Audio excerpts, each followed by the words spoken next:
Okay, so thank you for coming, everyone. Welcome. Today we're going to talk about equipment and packing. And hopefully this is going to work.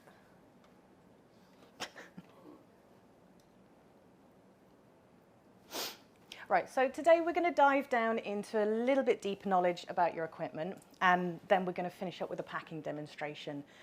Like I said before, if you guys have a question, please just stick your hand up and we'll come around with the mic. Genuinely, don't mind if you want to ask questions at any point. It's really important, if you have a question, ask it. There's no such thing as a stupid question. So the goal of this session is simple. It's to help you understand your equipment better, give you a deeper understanding. We're also going to look at how your equipment is designed to work. Factors that are going to affect the quality of your parachute openings. And then, as I said before, we're going to finish up with a packing demonstration. We'll try and make that a bit interactive.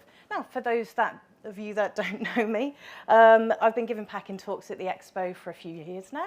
You may have seen my Lost Art of Packing talks. This is kind of a culmination of some of those, and they've given us a little bit extra time so we can really dive down with the packing demo. I was getting kicked out of the room before I'd finished packing last year. So I started skydiving back in 2000.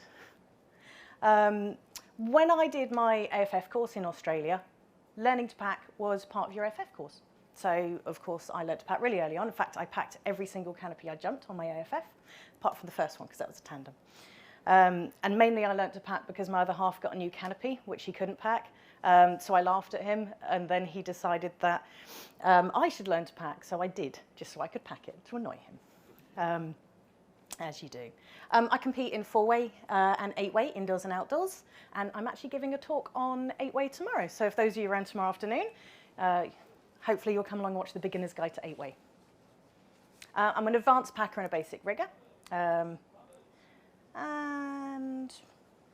yeah, some of you also might know my husband Ryan, who's one of the safety and training officers for British Skydiving. So it's a few more people just coming in. Get yourselves comfortable. You've not missed much. Okay, so why does understanding your equipment why does understanding your equipment matter? Why is all of this knowledge important? Because we want to avoid things like this. Can anyone see what's going on in the first picture that might be causing problems? Any takers? So we've got snap bungees, which in itself is normal, but they're like glued into the grommets. This was a rig that was left packed over lockdown. And for those of you that aren't aware, if you leave your rig packed and the bungee stowed, the elastic bands can just dissolve against themselves and stick to the grommets and, can cause problems coming out. But also, we've got a mixture of tube stows and bungees. So we're going to have uneven deployment there. How about the second picture? Would anyone like to hazard a guess what's going on there? Yeah, so the lines are twisted. So everyone probably lands, you probably notice your brake lines get a bit twisted. In itself, not normally a problem if it's just a couple, but if it gets to an extreme extent, not only does it start to damage the lines, it will shorten them, and we can also have tension knots, which again can start to cause more problems for us. And how about, oh, hello. Whoa. How about this last picture? Can anyone pick up what's going on in this last image on the far left there? Very good. Yeah, so that RSL has been misrouted. Now, in itself, that, can actually look almost right because it's clipped onto the little ring, but it's also gone through the big rings. That's a potential fatality. Like stuff like this being missed can kill. So knowing what is right can help you to pick up when things are wrong, not just in packing, flight line checks, things like that. Learning to pack goes beyond just trying to get your parachute in a bag. It's about understanding the equipment, understanding how it works. Beyond uncomfortable openings, a solid grasp of your gear is all about safety. If something goes wrong at 3,000 feet, you haven't got time to Google it. So this leads us up to our next key point. Equipment knowledge isn't just about packing, okay? It's understanding every aspect of your gear. So hands up in this room who's had a malfunction. Hands up. Keep your hands raised if you've had more than one malfunction. Just one there, mate? Yep. Keep your hands raised if you packed that malfunction yourself, or if you've packed someone a malfunction. So people with thousands of jumps can be there but have no mals, and yet I know some people who've got hundreds of jumps and had multiple mals. Is this bad luck? Does this come down to just bad luck? I'd like to think that luck favours those who are well prepared. So, let's get on with preparing you all a bit better. So first thing I want to do is break down the equipment. So, container, harness. What comprises of your container system?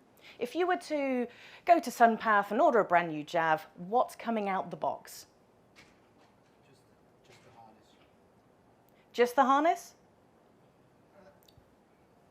Well, the harness and the risers. Yeah, right. Actually, the risers aren't on here because Ryan stole them. But yes, your harness, your risers. What else? What else might you expect to come with your container? What was that, sorry? The free bag, yeah. Reserve free bag. Handles, your D-bag, your pilot chute, your bridle. RSL, MARD system. Anyone know what RSL stands for? Reserve static line. How about MARD? Anyone know what MARD stands for? Main activated reserve deployment. Yeah, that's correct. And most of you will be familiar with a brand of MARD like Skyhook or Boost, but it's a bit like Hoovers and vacuum cleaners. Yeah, it's an actual MARD system, and we've got various ones of those depending on the manufacturer. Yeah, so knowing what is part of your equipment not only helps you, know what to expect, know how to look after it, and we'll talk about maintenance and things like that in a minute. But the amount of times I've had someone sell a canopy with the risers, the D-bag, and the pilot chute still attached because they thought that was part of the canopy system. They've then ordered a new canopy, and they're like, the canopy only arrived with some little string bits. How do I attach it? And it's like, well, where's your risers? Where's your D-bag? Where's your pilot chute? So this knowledge can also save you money. We're also going to have an AAD in our equipment. Again, several brands of AAD. Can anyone call out some names of AAD brands?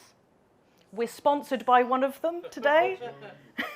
Yeah, so we got Vigil, we got Cypress, we've also got Mars, and for the older ones in the room, FXCs. Anyone remember those? And of course, we're going to have canopies, preferably two, a reserve one and a main one. And then with the canopies, the connector links, or the slinks. So we've got several different types. Got the standard PD slinks, everyone's probably more familiar with. Older canopies and bigger student canopies beyond like Malian Rapide links. And then the other ones look like Aerodyne slinks, they're variation on slinks. Also very important, we know how to connect those properly, and we'll talk about that a little bit later on. Okay, so now we are familiar with what our equipment comprises of. We now need to have a think about the suitability of our equipment for us, or for the type of jumping we're doing. Budget. It's always going to be a big issue when people come to getting equipment. When you buy a first rig, it can be really overwhelming. Everyone's got their opinion. It's like the whole Apple Android thing. Some people are avid vector lovers or Sunpath lovers and Javs. But what's probably most important is how suitable it is for you. So while new gear is great if you can afford it, you can get it custom made, it's tip-top condition and you've got all the safety, sometimes that's not available to people and they will have to look for used gear. Now, it can be more cost-effective buying second-hand, but there are also pitfalls. It's not custom-made to fit you. It might not have the latest technological advances, or it might not be compatible with some newer equipment and things. So it's always worth taking advice from someone who is knowledgeable, a rigger, whenever you are looking at your equipment to see if it's going to be suitable. As we said, Harness fit. I've seen so many people over the years who are like, oh yeah, no, I've been sold this rig, it's amazing, it's got a 170 in it. And they turn up with this harness, which is like, you know, hanging down here, the lats are here, and then they're like, oh, I'm gonna go free flying in it, and this thing's hanging off there. But, you know, harness fit is important, not just for comfort, but also for safety and also for effective operation of the equipment. You know, older equipment, and if it's not quite fitting, the tuck tabs on the risers might not be fitting closed. And the amount of times I sit on a plane and I see these risers hanging open. You know, all of these things are designed to enhance our safety and the safe operation of the equipment. So making sure this stuff is well fitted, is in tip-top condition is really important. Sometimes it might seem like a bargain, but then when you take it to a rigger and you realise this needs doing, this needs doing, this needs doing, suddenly you're thinking, damn, that brand new rig was looking like quite a good deal in the end. So we talked about suitability for the type of jumping. So probably most of you are going to get off your A licence or B licence, get your first rig, and you'll be like, great, I want to learn to free fly. Is your kit free fly friendly? What would make a rig free fly friendly? Could anyone?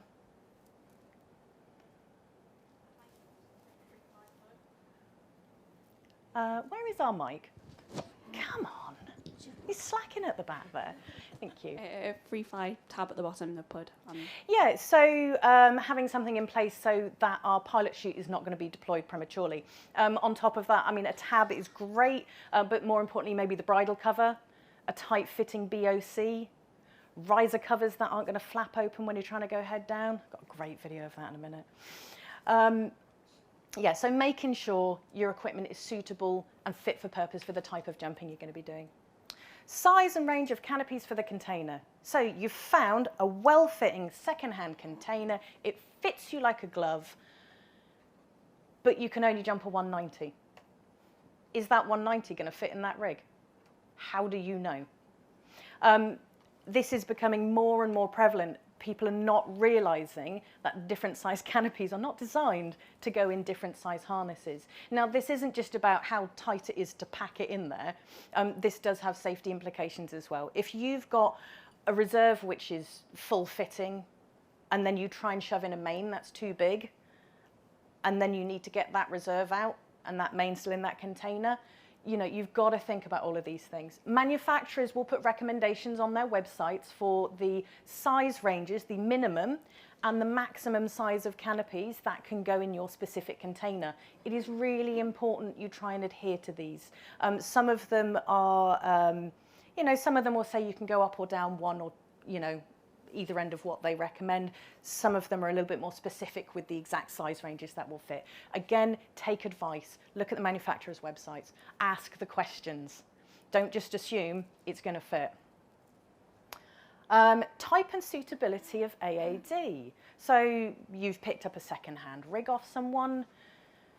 It's got an AAD with it. Great.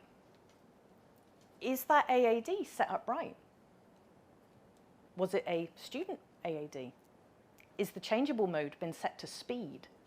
You know, making sure you are familiar with your AAD, if it is correct for the type of jumping you're doing, and if it needs changing, how to change it. All of these things you might not necessarily think about first off, but an important factor. And also, knowing how to work your AAD, should you be jumping somewhere with the landing area at a different height. I'm not going to lie, you probably need a master's to do it on a Cypress. Sorry, Cyprus. But it is quite difficult. So, you know, sometimes with these things, you need to get a little bit of help, read the instructions, but work out how to operate it. Okay, so where are we up to? Oh, does it have an RSL or a MARD? We know what these are now. Does it have one? Who needs one? Everyone. Who has to have one? So it's B licence and below have to have an RSL system, RSL or MARD system on their rigs. So if you are purchasing second-hand gear, it didn't always used to be commonplace on rigs, so that might be something you have to factor in. A lot can be fitted retrospectively by a rigger, but it is not always the case. So again, worth consideration if you're looking at equipment. And then, last but not least, do you like the colour? Because you're going to have to live with it for a few years. But this should not be at the top of the list, may I stress.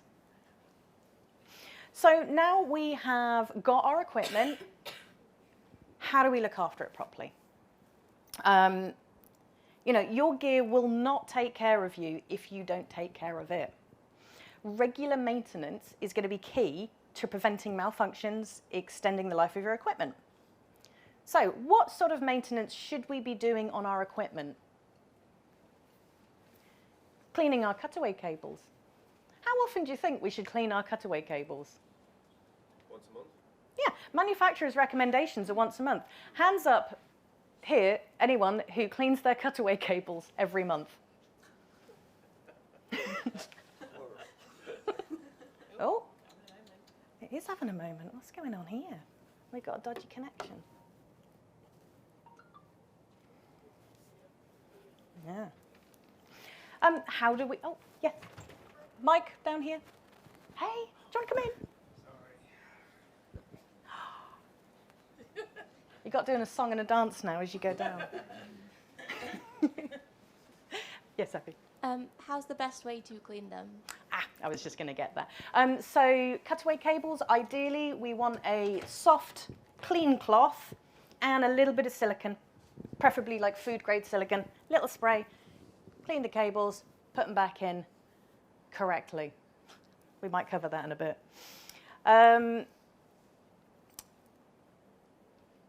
Change your main closing loop. How often should we do this? The moment you don't like it. That's a really good answer. I was going to say, if anyone says when it snaps, you've got to go and sit in the naughty corner. Yeah, if actually, I think it was some rigger we were chatting to about it, and he was saying if it shows more than 10% wear. I mean, personally, I don't know what 10% wear looks like, but I think that's a really good answer. If you think it looks like it needs changing, it probably does. Do not wait for it to snap. You know, that can have safety implications. Replace the D-bag bungees. And no, not when they snap. As soon as there's any wear. Yeah, I mean, you know, our bungees are there to do a job, and the moment they're not able to do that job, they become a liability. So, you know, especially your mouth lock stows. If you change one, change all three, because the chances are the other two are probably stretched out of shape as well. And these are all just little simple things, but when you add all these together, it all works towards keeping your equipment in top condition and keeping you safe, most importantly. And also, when you do change your bungees, make sure they're all the same type, not just the random ones you pick up off the club jumping packing mat because you're too cheap to buy your own. Leg and chest strap elastics.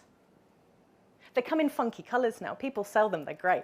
But, you know, how often should we be changing these or looking at these? Does anyone ever look at theirs? Has anyone ever changed their leg strap bungees? There's some confused faces in the audience here.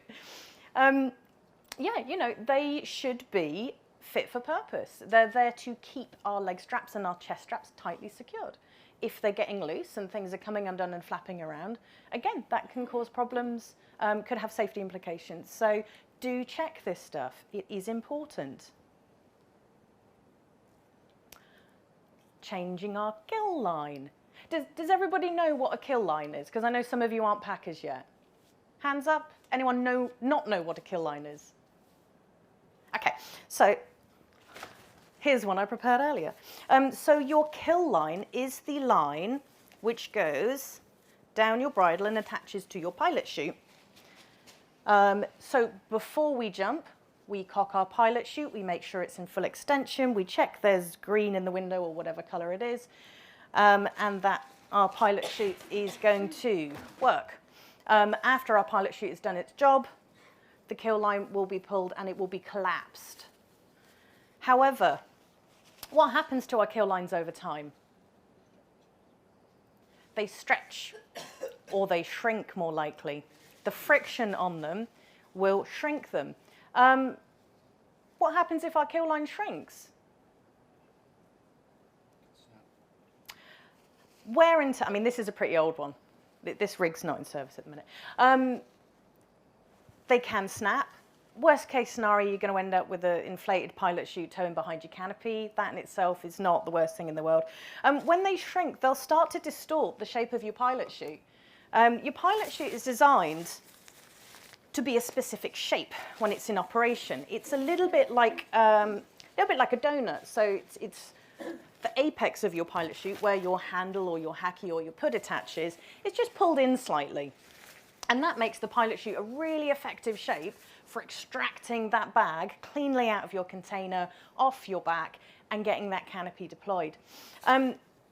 If your kill line is manufactured too long, which sometimes happens if you've had it changed and it's maybe not been calibrated right, or it's, there are some manufacturers who manufacture them slightly longer than optimal. Again, that can cause problems because your pilot chute is not the right shape. Do any of you ever land and you find there's loads of twists in your bridle? Yeah, sometimes that can be because the pilot chute, the kill line's a little bit long, and because the pilot chute's not an optimal shape, it's kind of oscillating behind, and you end up landing with this. If your kill line has shrunk, your pilot chute then just becomes a less effective shape, and it's not going to catch the air as well. So then it becomes an issue extracting that bag out of the container. So it's a little thing, but it is worth checking, keeping on top of, and making sure that it is in a functional state. Does anyone know how long a kill line should last? Like how many jumps? Any ideas? Yeah? Yeah, about 200 to 300 jumps. I mean, depends where you jump, depends how you look after it. These are all factors that can affect our equipment. But, ideally, we'd be looking to get about 200 to 300 jumps out of the kill line. Okay, what's next? Oh, replacing the pilot chute and bridle. They will get worn out as well. Any ideas how often we'd be looking at replacing the pilot chute? Maybe a little bit longer than the kill line. You'd probably be looking at around 500 jumps. But again, if looked after, handled in optimum condition, and so forth. But then obviously there's always factors that are beyond our control, like landing in a hedge and dragging it through the brambles. This is all stuff that it's going to cause damage. So check it, make sure it's looked after. If it needs changing, replace it. These are all replaceable. You are not. Remember that when it comes to our kit. Lower brake lines. They are not going to last as long as the rest of your lines. They will also start to shrink. They might show more wear and tear because they're going in and out the keepers. Depends on what type of rig as to how your excess brake lines are stowed. But these are all things that can start to wear away. Lines are always a really tricky one. Sometimes at face value, they don't necessarily look that bad, or you convince yourself that they don't look that bad. But if in doubt, ask someone, get a second opinion from your rigger. Relining the canopy. In case you didn't know, the lines on your canopy will need replacing eventually. Would anyone like to hazard a guess how often that might need doing? Any takers? About 500 to 600 jumps on your standard sports canopy with Spectra line. Obviously, high performance canopy flyers out there, they've got smaller, thinner lines. They'll probably last about half that. But also it's going to come down to the conditions. It might seem good going for a nice trip out to Paris, jump in the desert, yay, great. All that sand and dust and crap and mud, that's going to degrade your equipment and your lines quicker. So just be conscious of when you do jump in all these other places, if they are dusty, dirty, sandy, be wary of your equipment and your handling of it. Equipment storage. Now, this is an interesting one, and I found a really cool fact the other day that I didn't know. Did you know if you store rubber bands near something electrical, they can devulcanize? Okay, someone's nodding. Somebody knew that. Damn you, I thought that was a good fact. So what does that mean? It means they don't return back to their shape as well, so they become less effective. So think about where you're storing your kit. All the obvious things, out of direct sunlight, cool, dry, away from chemicals, away from strong smells. I packed a rig for a guy that was obviously a bit of a heavy smoker. And he obviously stored his equipment in a room where he smoked.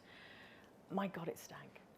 It was literally, we had a fight over who had to pack it. It was that smelly. But yeah, just be wary of where you're storing your equipment, and especially if you want to sell it. I mean, reserve repacks. So obviously this is a mandated 6-month maintenance thing. But what gets done at your reserve repack as standard? They check everything. Do they? Do they check everything? And they repack the main as well. No, they don't. Not all of them do. Oh, they do it like So that. Sorry, if you, yeah, no, it's a really fair point. So not all advanced packers or riggers will check and pack your main as part of your reserve repack cycle unless they are requested to do so. Your reserve repack is an inspection of your harness container system and the reserve components. So they'll check all your lines, all your reserve, they'll repack that. Not all will do the main side of it unless you ask. Don't take it for given. So yes, they will, if asked, check all of this stuff for you and give you guidance, but please do be aware that it's not always the case at some drop zones or some riggers. So don't take it for given. So if we can adhere to all of this, it's going to help keep our gear in tip-top condition. It's going to help keep us safe. It's going to help keep other people safe. So I thought we could just watch some occasions when people didn't adhere to some of these practices. Ooh. That BOC was definitely not tight enough. So we've got a bit of a streamer here, so probably some tension knots, and here's another streamer holding the slider up or catching around the canopy and holding it up there, so it's just not able to inflate.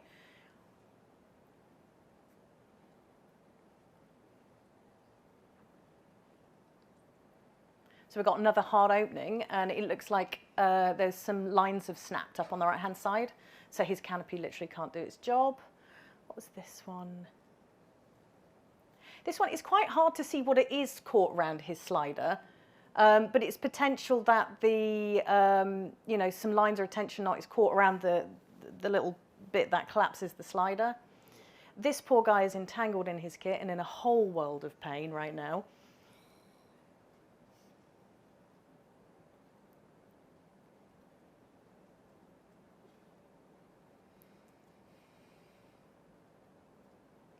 And on this canopy up on the far right-hand side, you see a better picture in a minute, the whole right-hand side of the canopy is just folded under, so either, again, some lines may have snapped or tension knots holding it up there.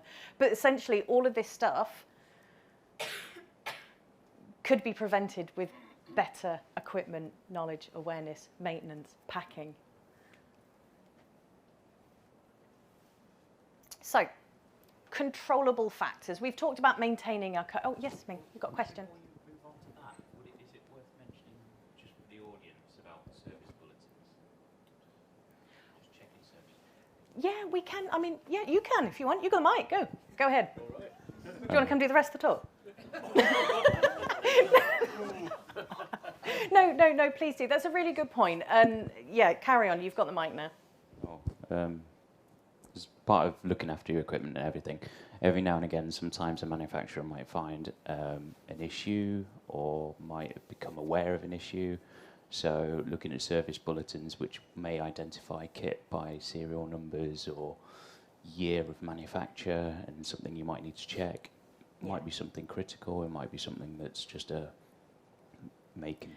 So as advanced packers and riggers, we generally get sent the service bulletins, but sometimes when we get a rig in, we might not have packed before, we might not be familiar. As part of our process, we will go and check for those service bulletins as well, if they are a safety factor. If it's to do with like a main canopy, I think there was a recent one with a manufacturer of canopy with lines there was problems with, and they were recommending people replace them with different types of lines. That might be something that you personally might want to be aware of. So it's a really good point, and it all comes back to knowing your equipment. So if you have a JAV, for example, go on the SunPath website, familiarise yourself with the model of equipment that you have. Look at the support and the service bulletins. I think nowadays when you buy a new JAV, they give you a little memory stick with a load of this files and information and manuals and stuff on it. But there's nothing to stop you. All that information is out there. You don't have to be a rigger to learn about kit. You know, you don't have to be packing reserves to want to know how to pack and maintain your equipment better. You know, at the end of the day, this is life-saving equipment. You know, treat it like life-saving equipment, and familiarise yourself with the equipment.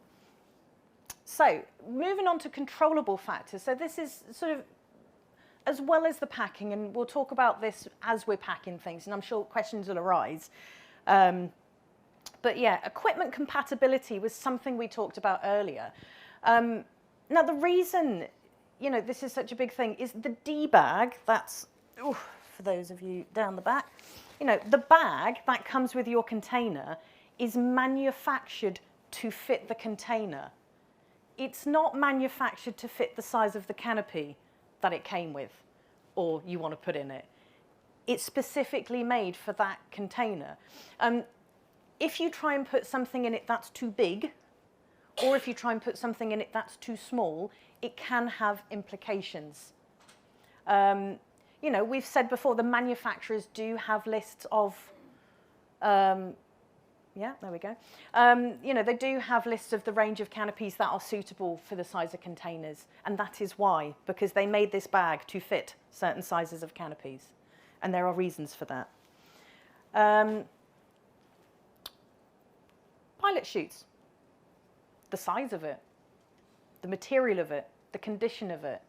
These are all things that can affect how our canopy opens. Just because you got sold a second-hand rig with a pilot chute attached doesn't mean it's the original one. Doesn't mean it's the right size for the canopy you put in it. And you wouldn't be expected to know this, but you could ask this question. If you're getting some weird openings on your canopy, maybe it's just opening really hard all the time no matter what you do. You know, maybe the previous person had a slightly larger canopy, they put a bigger pilot chute on it.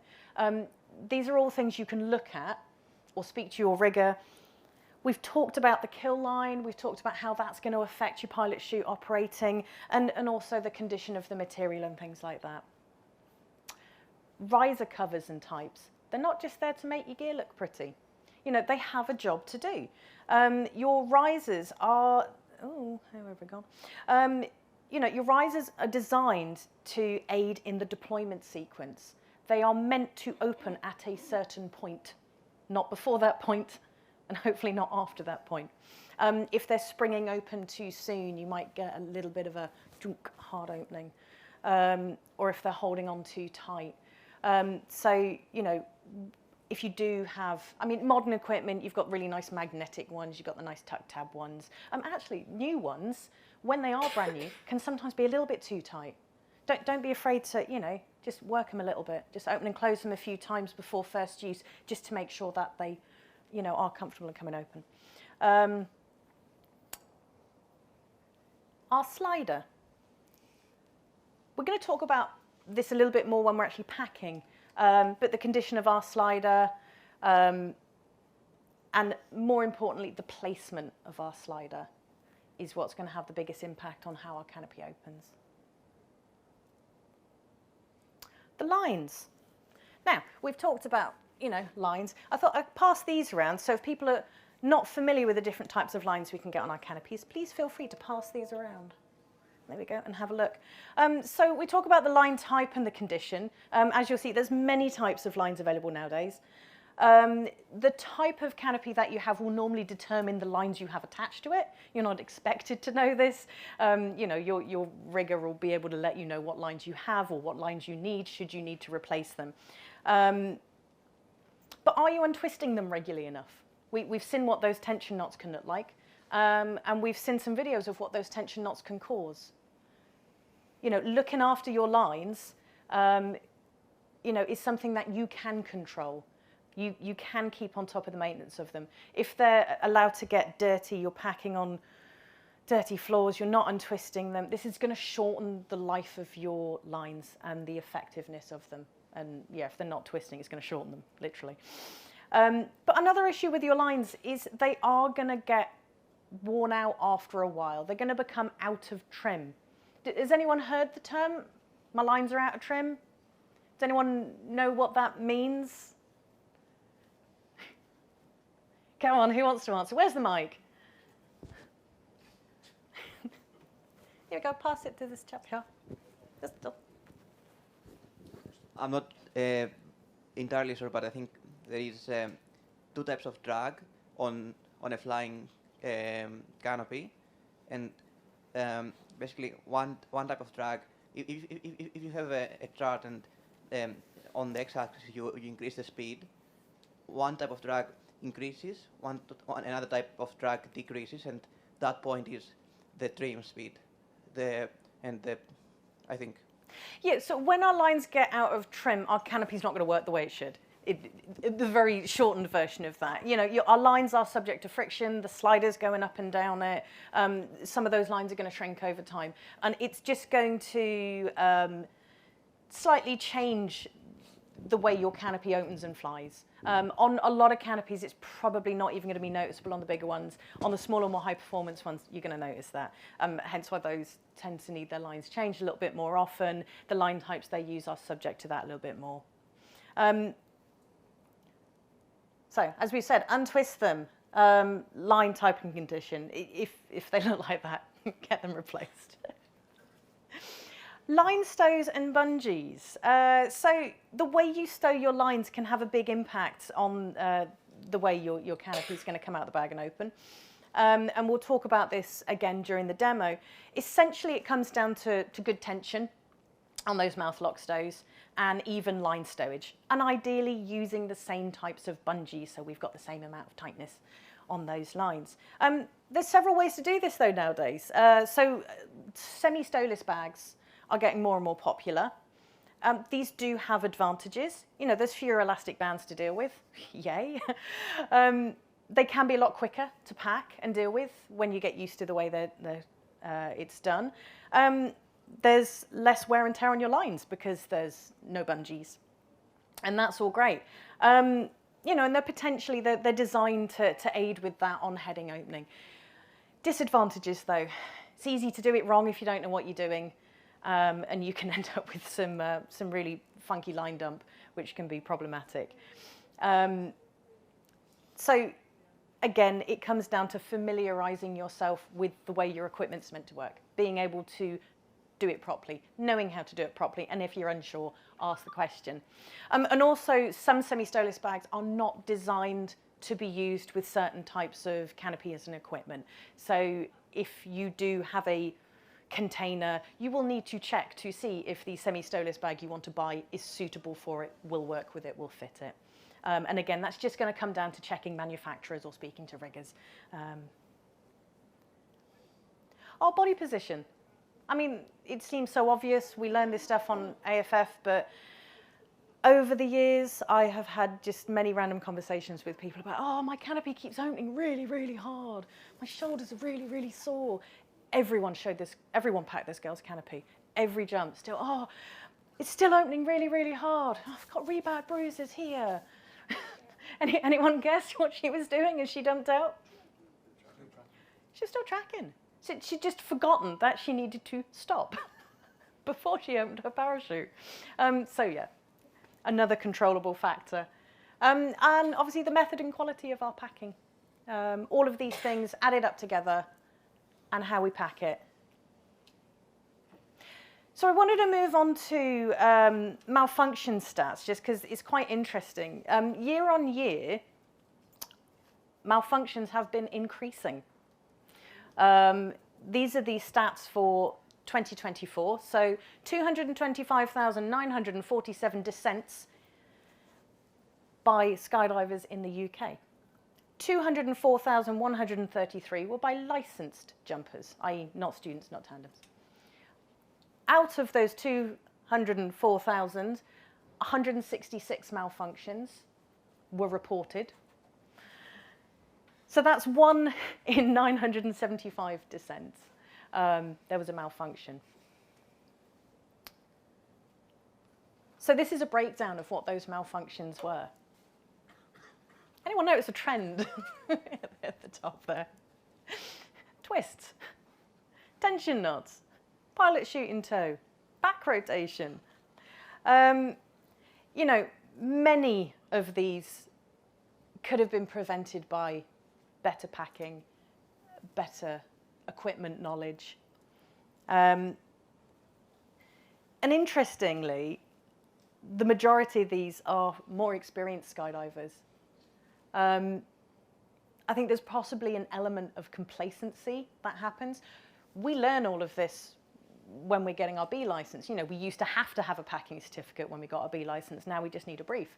Once you've got that packing certificate, what then? How many people revisit their equipment knowledge unless they're going to go on to become riggers? As a sports jumper, how much of this stuff did you know before today or think about before today if you've got your own equipment? I mean, interestingly, this also, some of the majority of these MALs, Kev dove down into the stats a little bit more for me, did coincide with periods of uncurrency after a long winter layoff. So again, that just highlights the fact that people are not staying on top of their knowledge. They're not doing that CPD. You know, it's not, you know, it's not just when we're starting out we need this stuff. We need to keep it fresh throughout our whole jumping career. You know, this stuff saves lives. I cannot say this enough.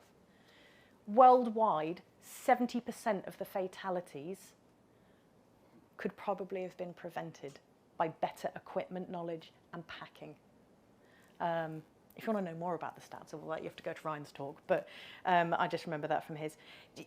Don't get complacent. And obviously, all of these stats are only collected when a malfunction's reported. What we don't have is all the near misses, all the bad openings, all the really bad line twists, but I got away with it this time. You know, it would be great if we could gather that data. It would be great if we had a near-miss system, just so we can see where the gaps in people's knowledge are. It's not about telling people off because they got it wrong. It's about finding where people need the knowledge and training. What can we do? What can British Skydiving do to help you look after yourselves better? Safety days are really good when drop zones do those. Yeah, drop zone safety days, but that's few and far between. Not all drop zones do it. There's no mandated set, you know, format. It's not a requirement. Yeah, and people have to want to go. You know, a bad opening, you know, from a bad pack job might just be a nuisance to some. But what if you're doing big way? What if you're in the sky with 60 other people and your canopy opens off heading? I had a near miss jumping 8-way last year. And it was just really unlucky that both me and, you know, my one of the guys on my team, we both had off-heading openings in the opposite direction. Both tracked away, both had an off-heading opening. She was miles away. I was like, I'm nowhere near her. Do you know how much your canopy surges forward on opening? Suddenly, we were really close. I mean, we'd seen each other, so I was already getting on the risers, but that closing speed was shocking. Yeah, you know, all of this stuff, it can so easily turn into not just an off-heading opening. Suddenly, it's a canopy collision. And this can all be hopefully prevented by better equipment knowledge, better packing. Anyway, moving on. So, hands up anyone who does not have their packing certificate. Okay, so we have actually got a few people who haven't. So these are things you are going to have to know in order to get that packing certificate. You're going to have to be able to demonstrate this. Hands up anyone who's got their packing certificate who doesn't know how to do any of this stuff. Anyone going to be brave enough? Yeah, I did a stand a few years ago, and it was a fun sort of how quick can you hook up a 3 rings. The amount of people that didn't know how to hook up a 3 rings, but they were like, yeah, but I got my packing certificate. I'm like, but that's part of your packing certificate. You know, assembly of component parts, 3 rings, hooking up a canopy to the slinks and the risers, routing of RSLs. All of this stuff should be knowledge that you have if you have your packing certificate. It's not just about being able to put a canopy in a bag. Packing is so much more. And I feel like over the years, this has been lost. And I'm kind of making it my one-woman mission at the moment to try and bring this information back and just get people excited about packing again. What else can we say about that? Yeah, I mean, having a packing certificate is more than just being able to bag a canopy. You know, it's about being able to recognise when something's wrong with a piece of equipment and having the confidence to say, yeah, I know that's wrong. So, conclusions. Get to know your gear. Cannot stress that enough. Get familiar with your equipment. Ask questions. You know, if you don't know, ask. You're not expected to know everything. I can't think of anyone, you know, packer, rigger, who would not be willing to answer a question if you have it about equipment. Just be warned, we may talk at you for a very long time. Take advice when choosing your gear. All too often I speak to people who've been sold a rig that is wholly unsuitable for them. It's not enough to just like the colour or I just need a rig. You know, it's really important you take the right advice on that. Treat your life-saving device like it's going to save your life. Don't just throw it in the back of your car and forget about it. Drag it around the packing mat. Take care of your equipment and it will take care of you. And of course, be nice to your packers. And so this is what we're aiming for. A nice, smooth, on-heading opening. And it's really interesting. It repeats in slow-mo in a sec. But I think what's really interesting is how long that slider stays up there and does its job. So pilot chutes extracted the bag out of the container. We can see the lines deploying nice and evenly. And then the air hits that slider and it stays up there for an awful long time. You know, it's really important that slider is in the right place so it can do this job and help filter that air around into the canopy and, you know, obviously let the canopy inflate behind it, you know, from the center outwards.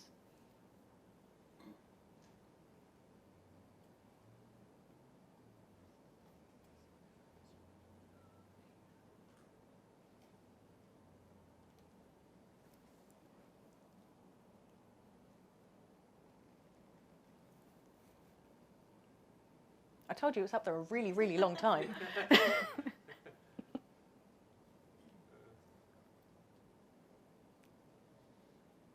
And when you realise how long it's up there and how long that canopy isn't open for, you start to realise how your body position can really affect those openings. Like, oh, I keep getting off-heading openings. You're probably sitting in your harness like this. I know I always am. My back's absolutely screwed from packing so many years. So I'm always a bit off-kilter. But yeah, only once the majority of that canopy is inflated does that start to come down.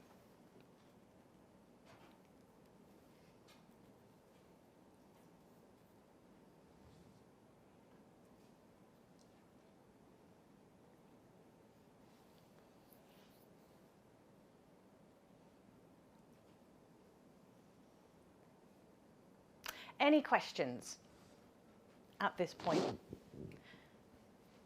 No? Okay, so I'm going to move on to the demo part of it. I would like to ask if people could grab a chair and move it to the side of the room just so we can create a bit more of a channel at the centre. Obviously, if any of you want to escape at this point, now's your chance. If anyone wants to nip to the loo and pop back, crack on, be quick. I'm going to go check on the dog again. Okay. Get some sweets. All right, no worries. All right, love you.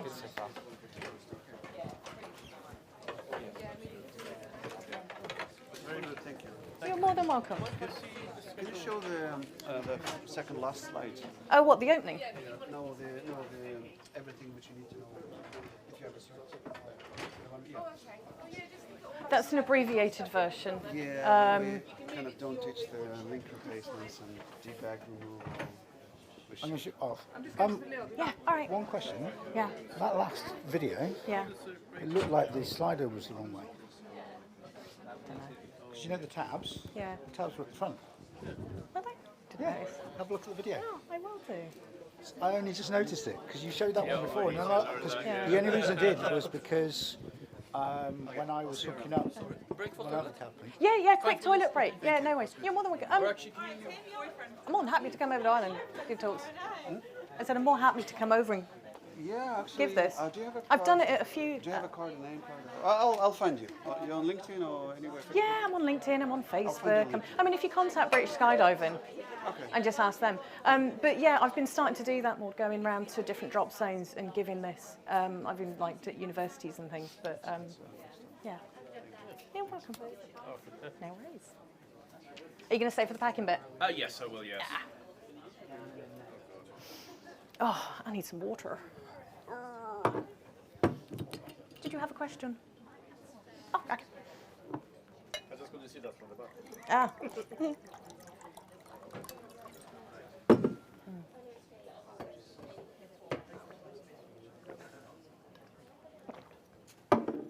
Right.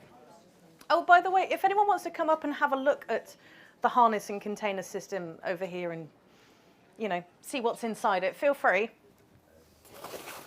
I'm just going to get this rig out and get it ready.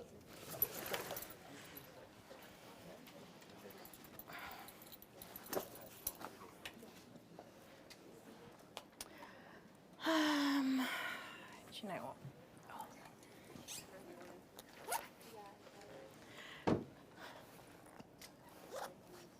The shoes are coming off. Oh.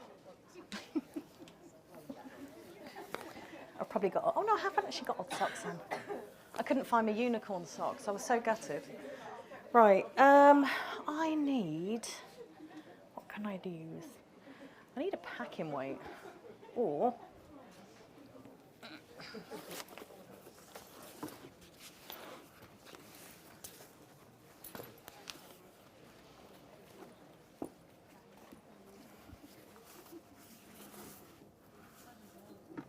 oh no, that's going to roll. That's not going to be. Well, I haven't got a packing weight. Yeah, the table's a bit. All right, Polly, you can be my packing bit. Sorry, packing weight. So sorry. I forgot my mic's still on. Edit that bit out.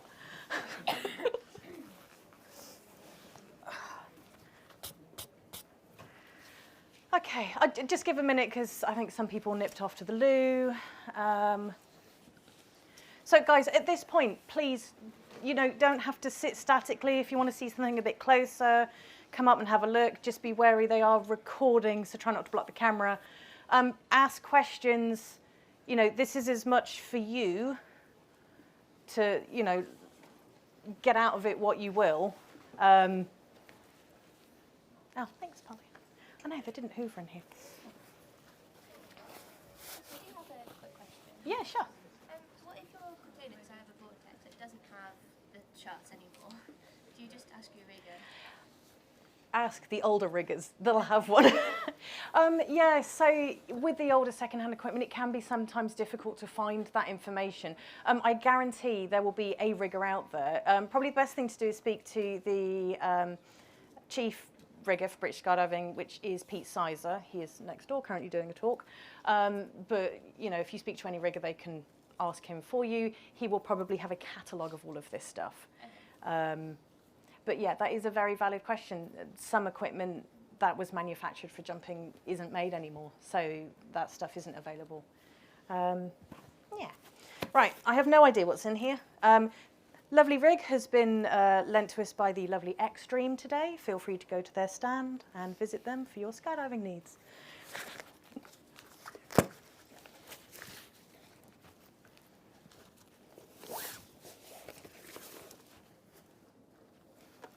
Oh God, those are tight. It's a lovely javelin. I do like a nice jav. I've got my order C that you need to wash. Yes, Polly, of course I'm going to wash your rig. Right. So, we've done a jump. We've thrown our pilot chute. Whee! Our canopy's open beautifully. We've flown through the sky, we've landed softly and gently. Oh, hang on. We fired our brakes. We flew around a bit. We landed. What do we do before we pick up our kit and wander in? What's a really good habit to get into after we've landed, guys? Stow them. Don't have to set them at this point, but it is really handy if you just chuck them in the keepers before you wander in. Just saves those lines getting twisted. That leads us to our next thing, setting our brakes. Ideally, before we set our brakes, what do we want to do? Untwist our brake lines. I get it's a busy day, we're doing lots of jumping. When you're not going to have time on every single jump. And, you know, the packers at the drop zone aren't going to have time, they're busy. But if you can get into the habit of, at the end of each day, untwisting our brake lines, it's going to help in so many ways. It's going to save the condition of our lines. It's going to stop them from getting all twisted up and potentially causing... Oh, it's a Sabre 3. Yeah, we want to make sure we untwist our brake lines. How do we untwist our brake lines? For those who are not familiar with how to do this, come up to the canopy. Find the tail edge of your canopy. Find your brakes. Just stack them. And we're just going to follow that down between our fingers and just allow the line to untwist. And do this all the way down. Does someone want to do the other side for me? It'll go a lot quicker if I've got help. So while I'm getting this untwisted and packed, what are some of the biggest challenges that some of you have as packers? What are your pain points? Getting it in the bag. All right, we'll get to that bit. Yeah, that is always the challenge, getting it in the bag. I think that's what puts a lot of people off, especially when they've got newer kit, is they're just dreading that part from the offset. I like to think that the more familiar we get with the equipment and the more we know how it works, you know, it gives us a bit more confidence to handle it. So, you know, when you have time, God, these are really twisted. Yeah, these are really twisted. I've got my work cut out for me here. You know, don't be afraid to pull your kit out and just look at it. Handle it. Get familiar with it. I mean, you know, try not to mess around with this bit unless you've got the necessary qualifications. But yeah, don't feel like you can't get your rig out and have a look at how it all goes together and the harness and, you know, get on the manufacturer's website, look at some of their videos, some of their manuals and things like that. Okay, so setting the brakes, once we've untangled them, we're getting there. It's going to depend on the type of container system you have.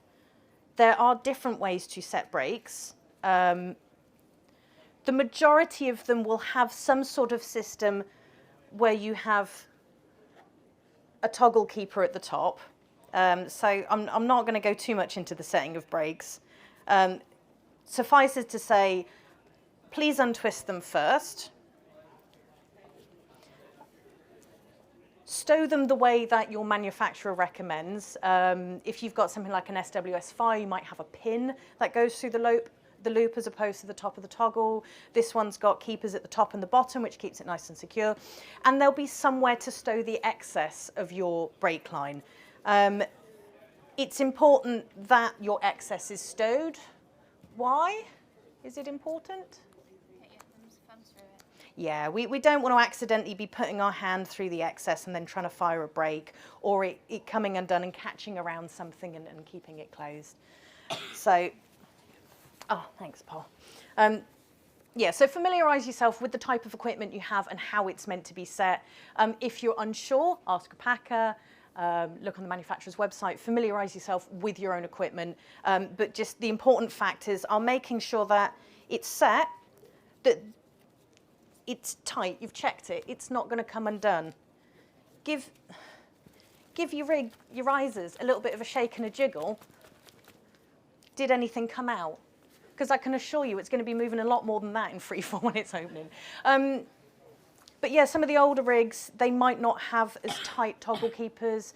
You can go to your rigger, they can replace those. Same with the elastic where you stow your excess or however it is stowed. If this isn't holding it tight enough, speak to a rigger. It's probably something they can do or they can replace. So, setting up our rig ready to pack is an important and overlooked factor. I didn't have a packing weight here, so Polly, my lovely assistant, is my packing weight today. But ideally, we want to secure our rig in such a way that we can put a little bit of pressure on it, so it's not going to go anywhere, and it's going to be even. The main thing about packing to think about is line tension and symmetry. Pretty much if you follow that throughout the whole thing, it should come out relatively evenly. So every point we're doing things, we want to make sure that everything is even. It's symmetrical. My risers are lined up. If they're not, I can just make sure that's adjusted slightly. I might start running my lines up. Oh, by the way, separate your lines between your fingers as you run them up. It just helps make sure it's not twisted.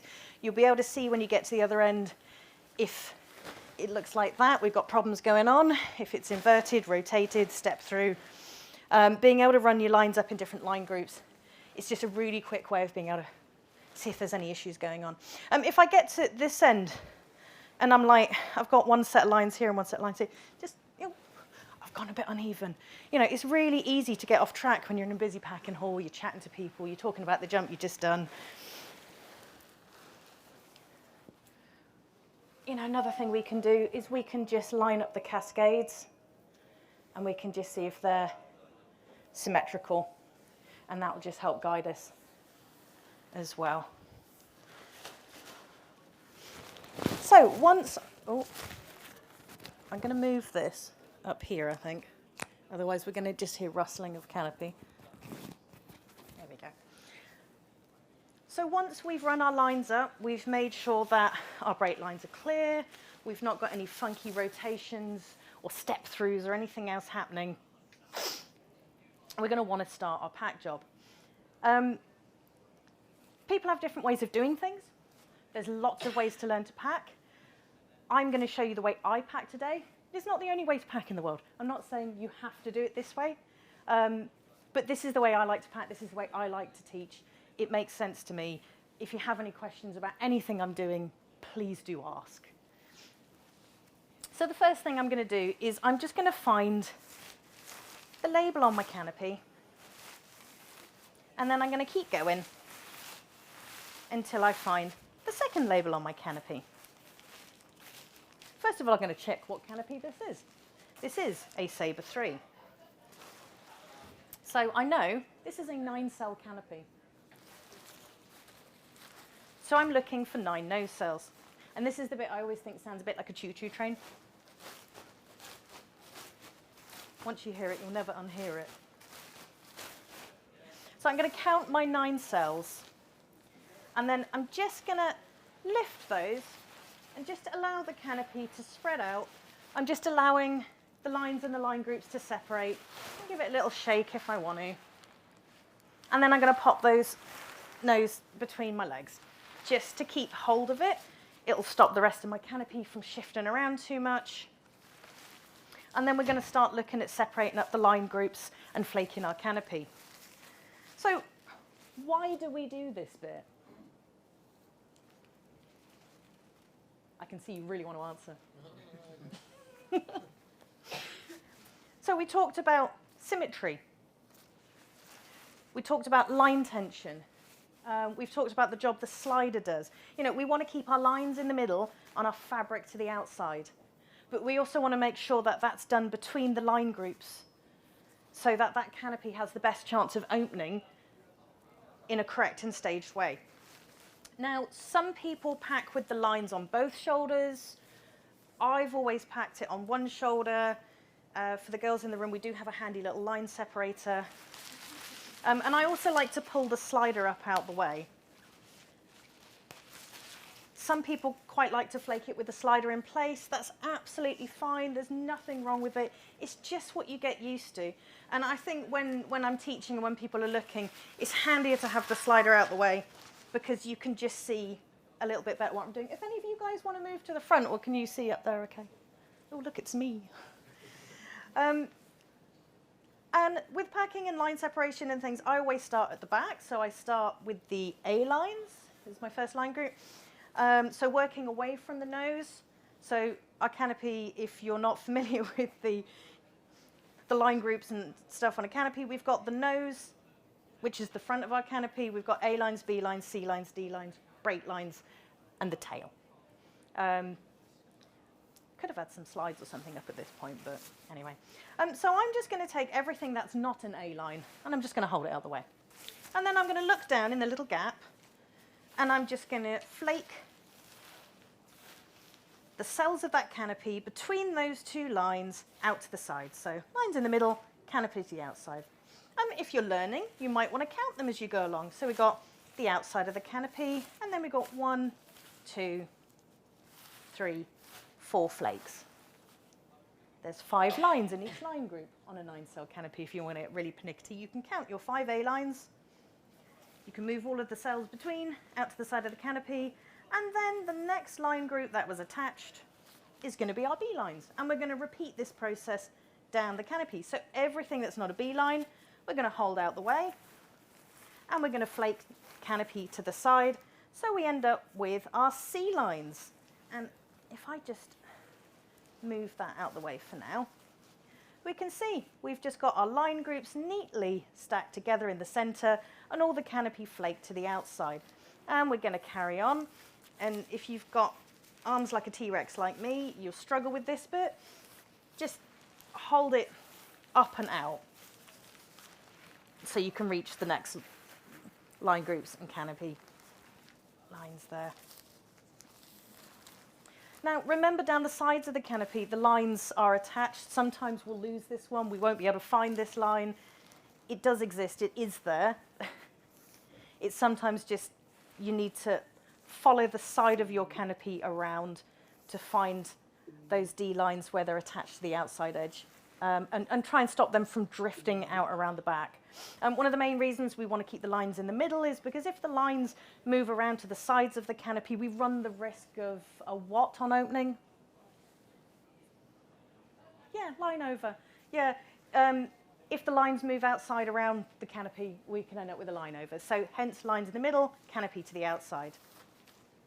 So once I've sorted out my line groups on that side, I'm just going to go back through, I'm just going to look at my brake lines. They're all there and happy. And I'm just going to follow the outside edge of my canopy around the stabilizers, and I'm just going to make sure they're not tucked in or through. And then once I'm happy with that, and the way my canopy is flaked and folded, I'm going to move on to the other side. Now, by all means, take your time when you're doing this. You know, we've done one side, so I'll just do this side a bit quicker. Get familiar with what it looks like when it's right. And the more familiar you are, the easier it will be for you to look down and go, oh, I've missed something. That doesn't look right. Did I have enough cells? Oh, no, I'm just jumping a 7-cell today. So, you know what you're jumping, be familiar with what it looks like, and it'll just get easier as you go along. So once we're happy with our lines and our line groups, so lines are in the middle, line groups are all, flakes are all down the side. Between those line groups, we're going to bring our slider down. Now, this is probably the most important bit. Slider placement is going to be key. We've seen the video, we've seen what the job it does, we want to help it do that job. So people, when you're learning this part, you might be familiar with the term quartering the slider. Are we all familiar with what that means? Yeah, so the slider's going in all 4 directions. But more importantly than just quartering the slider,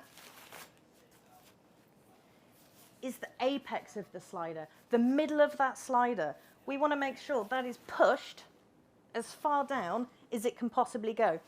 If your slider grommets are not sitting on those slider bumps, you know, as that opens, that's going to hit those slider bumps and we're going to get that hard opening and that little kickback. But if this slider is in the right place straight away, ready to gather all of that air and divert it out and around, you're going to start off with a lot more of a slower, more on-heading opening. Now, Sabre 3s, if you're not familiar with them, have these lovely little poppers, which helps us keep our slider in the right place. Also enforces the fact that having the slider in this position, whether you've got the poppers or not, because PD has spent all of this time researching all of this stuff, you know, we're onto a good bet that this is a good thing to do. So even if you don't have the poppers, you know, just making sure your slider is fully quartered and pushed all the way down to the apex. And they've also got the little poppers on the back as well. If I can find that one. There we go. So on the back, the poppers are located in the center cell. And on the front, they're just on the like tail edge of the stabilizers there. And they're just going to hold that slider in place for as long as possible until enough air is in the canopy that it will disconnect away from that. The nose of our canopy, with most modern parachutes, we don't really need to do a lot now. It's like the good old days of a Sabre 1, where we used to have to roll it in intricate ways and try and slow openings down. It's enough nowadays just to make sure that it's central.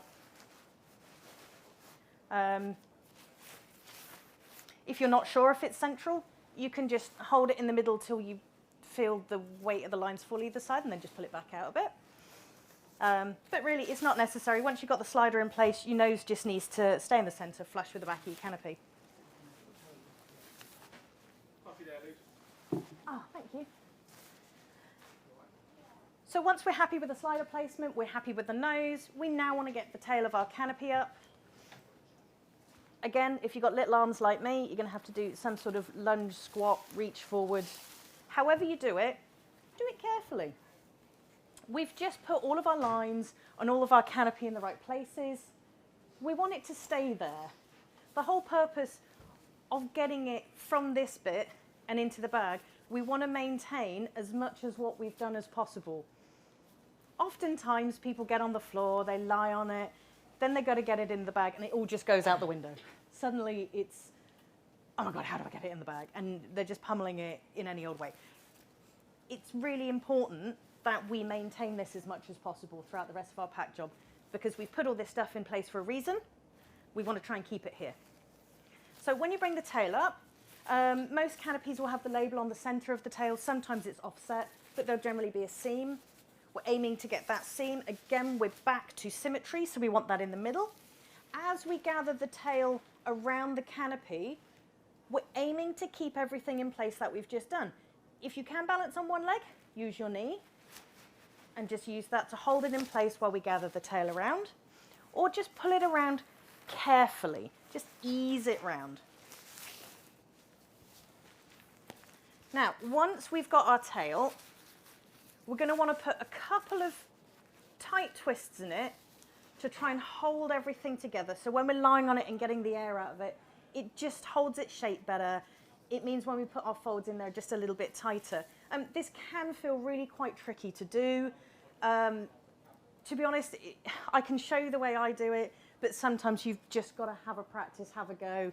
I tend to roll the lines over the back of my hand. I line up all the seams, and then, you know, I'm just going to pinch both sides of that tail together and just tightly roll it.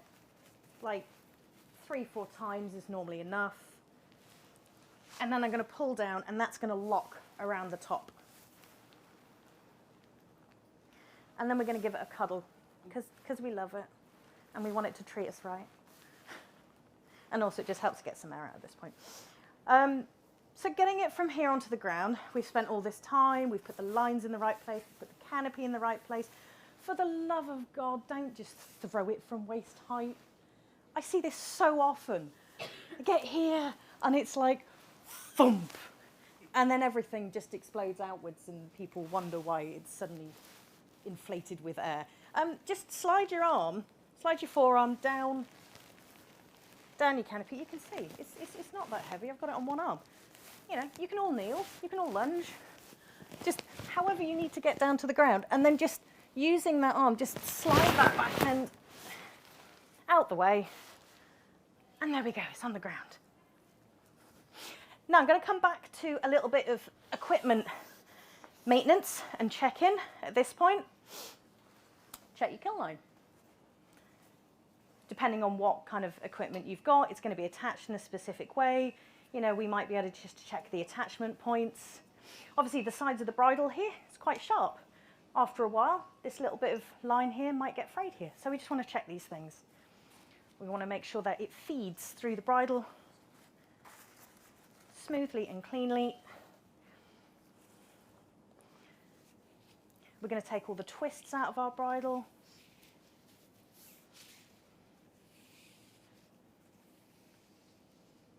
Even for those of you who don't have a packing certificate or you're not able to pack your own kit, get familiar with how to set your brakes, how to untangle everything, how to untangle your bridle, how to cock your pilot chute. If you're using packers, a lot of drop zones will mandate that they need you to do this stuff. So even if you aren't packing it for yourself, it also gives you a good opportunity to check this stuff yourself. On a busy drop zone, the packers are not going to have time to check this for you all the time. Things will not always get noticed, like your kill line being worn. It's always going to depend. So I'm actually just going to pull the kill line back a little ways because that's quite a high friction area, and I'm just going to double check the condition of it. I'm just going to run my fingers up. Just going to feel if there's any broken bits. And this one's starting to get a little bit fluffy. I'm going to check to see if it has shrunk. How am I going to do that? I'm going to stand on the bag and I'm going to cock it. Oh God, this is a really long bridle. Right. See how my kill line, I'm cocking it to full extension and it's springing back in. The bridle is longer than my kill line. Ergo, the kill line has shrunk. So I know that this kill line probably needs replacing. Yeah, it looks a little bit worn. Doesn't look like it's going to break, but this is the tell. So I know that this has have to go back to the rigger at some point to be replaced. I'm just going to check my pilot chute. Other things I'm going to check on my pilot chute that a lot of people don't think about is how my handle's connected. It's attached by a tiny little bit there. Some of them are sewn in slightly different. Basically attached, you'll have the kill line attaching there, but there's also normally only a few little bits of stitching that are attaching that pud to that pilot chute. So it's always worth just having a look and just checking, seeing if all of that's in good condition. And again, I know you're not going to do this on every single jump, but when you have got the time, you know, try and make sure that you check these things. Right, I'm just going to take that off so it's not in the way. Okay, bagging it. Now, as I've said before, people have different techniques of getting it in the bag. This is my way of doing it, and my rationale behind this is, as we've said before, we've placed the slider where we want it, and we want it to stay there. So I'm going to put my S-fold in first, because I want to maintain where all my lines and slider are placed. You know, this is all the lines and the good stuff. This is just the fluff, the tail. I'm not so fussed about how I get that in the bag as I am this. So I will do this S-fold first. I think that this is a good way to learn. But obviously, if someone teaches the other way, it's not wrong. It's just different. And if you can pack that way and you can learn to pack that way, great. Everyone's going to be a bit different. I've got really tiny hands, so I have to employ quite a bit of my body to manage a canopy this side and get it into the bag. For the guys out there, you know, you might be able to do this a hell of a lot easier because you've got shovel-like hands and probably a lot stronger. So main things, either way you're bagging it, technique when it's on the ground is just because we can't see it doesn't mean it isn't there. We still want to be a little bit careful with how we're handling everything that we've got on the ground. you know, before I start getting the air out of it, I'm just going to stick my knees. I'm just going to have a gentle feel, and you know, if I feel like any lines have gone out that way, just bring them back into the center a little bit.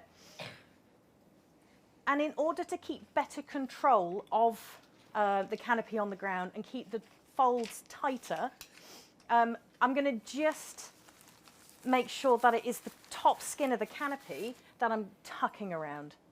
And you'll see what I mean in a minute. So I'm going to start just to tuck that top skin around. I'm going to lie on the canopy, get a bit of air out. It's probably going to crinkle in my microphone, so I'll do this bit and then I'll stop talking for a moment. But suffice to say, we're just going to lie on it, get some air out of it, have a little rest because we're tired from our long walk back from the landing area.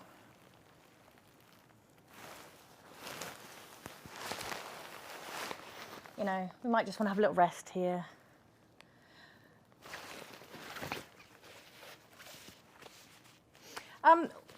Back to a bit of a handling of your canopy, not to be confused with canopy handling. This is the main time you're going to handle your canopy. This is also the main time it's going to get damaged.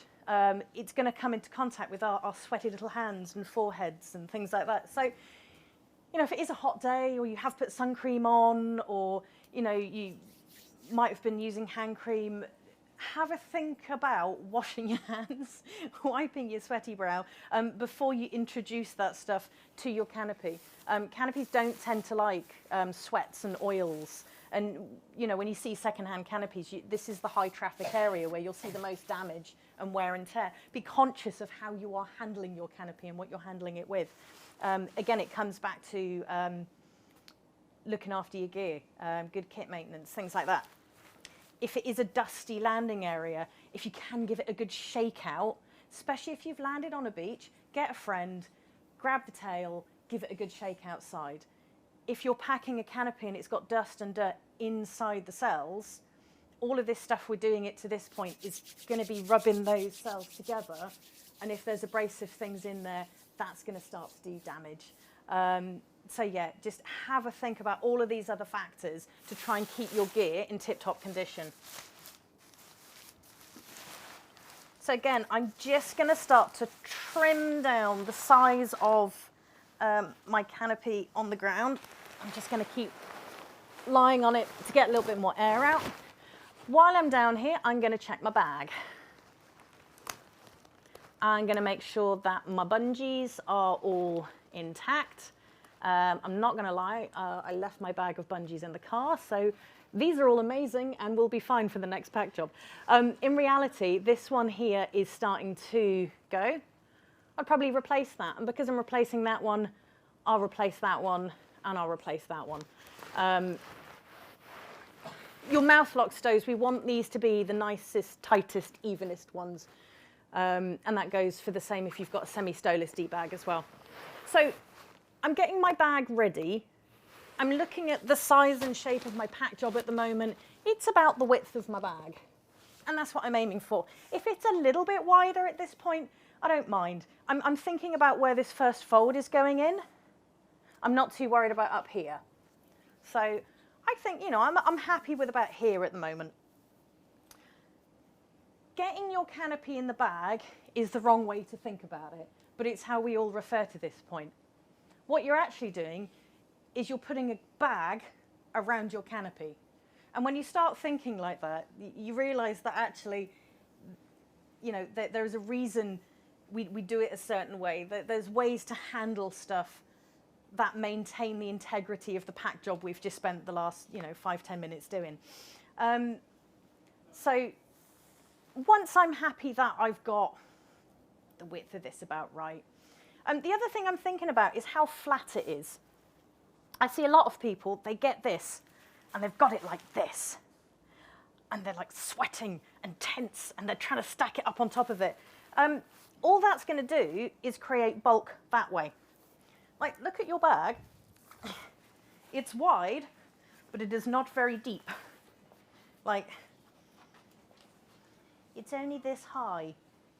If you make that really bulky, when you put that fold in, it's going to seem really difficult to get it in this bag this high. If we make it a little wide, it's fine. We've got a bit more area to play with. So have a little think about how stacked your canopy is. You know, my grommets are pretty flat. I've kept it quite wide. I'm quite happy with this. So that first S fold is essentially, depends on the size of your canopy, and you kind of get familiar with how big to do it at this point. Tends to be just sort of above the label. So I'm going to lift this bit, and I'm going to bring that down. And then, yeah, I might just adjust it. And what I'm aiming for is a nice tight fold here and here, an S fold, as it is known. And I'm going to pop my knees on that at this point, just because I want my hands free to get my bag ready and do everything else. Now, yes, it has gone a little wide here again. I might just tighten that around the side there. And then what I want to be doing at this point is thinking about getting this bit I'm kneeling on inside the bag. I'm not too worried about this bit, all right? So, and obviously as you get better at packing, if you've got massive man hands and things like that, you know, you'll probably find this bit a little bit easier to sort of do and stack it all in one go. But I think when you're learning, it gets a bit stressful trying to deal with all this stuff. So all I'm going to do, I'm not going to worry about doing that second fold. I'm just going to put my hand where my knees were. My knees are now stopping everything from moving back and hopefully keeping my lines nice and tight. So it's probably not going to be as neat as it would be because I'm trying to talk and stop as I'm going along. And I'm just going to fold all of that back towards me. And I'm not worried about that last bit with all the tail. I've got a little bit of downwards pressure. Not a lot. I'm not sweating. I'm not panicking. I'm relaxed. When you start stressing, your hands get sweaty. This gets a lot more difficult. So what I'm going to do is I am going to put the bag around my canopy. Now, I can do it one side, then the other. I can do it all in one. But what I'm going to do is I'm going to put my knees on the lid of the bag, because then I've got something solid to push in against. And I'm trying to get these corners into the bottom corner of our bag. That is all I'm aiming to do. Now, I like to do it this way. I just shove an arm underneath. I hold it to my chest and I slide the bag into place. You might want to do it one side then the other and just slide it, but this is the way I do it. And I'm getting this corner, that fold into that bottom corner, and then this one, and you'll see it's gone a little bit wide. It's getting a little bit untidy because I'm stopping and talking, but I still know where that fold is. I'm going to stick my thumb in it and I'm going to guide that into the bottom corner of that bag. I'm just going to revisit this side and I'm going to make sure that that fold is into the bottom corner of that bag. There we go, it's in the bag. I mean, I could get up, wander away. That's not going anywhere. But a lot of people, they get to this stage and the sweat comes, the panic shakes, oh my God. And it normally results with them just picking up the lines, throwing it out and walking off. If you get that first fold done right and you get it right down into the bottom corner of that bag, you're most of the way there. Everything with the lines and all the slider placement and grommets, and it's all in that bag nice and neat. So I'm just going to put my knees back on the lid of the bag, because now I'm going to need to push into the bag a little bit more and get the rest of this canopy neatly stowed away. So the center of the canopy is here, the apex attached to the bridle. I do want to make sure that there's nothing caught around it. Edges of bridles are quite sharp. When they are extracted from bags, there can be friction. You can, cause little friction burns on the top of your canopy or snag the stitching. So, we do just want to make sure that we feel down to the bottom of the bag where the bridle comes through and nothing is caught around that. And then I'm just going to take one side and I'm just going to gather it in, get the air out of it. And then I've still got the top skin of the canopy, which I wrapped around, and I'm just going to use that to kind of hold it under, and I'm just going to tuck that in there. And then I'm going to do the same on the other side. Notice the absence of sweat.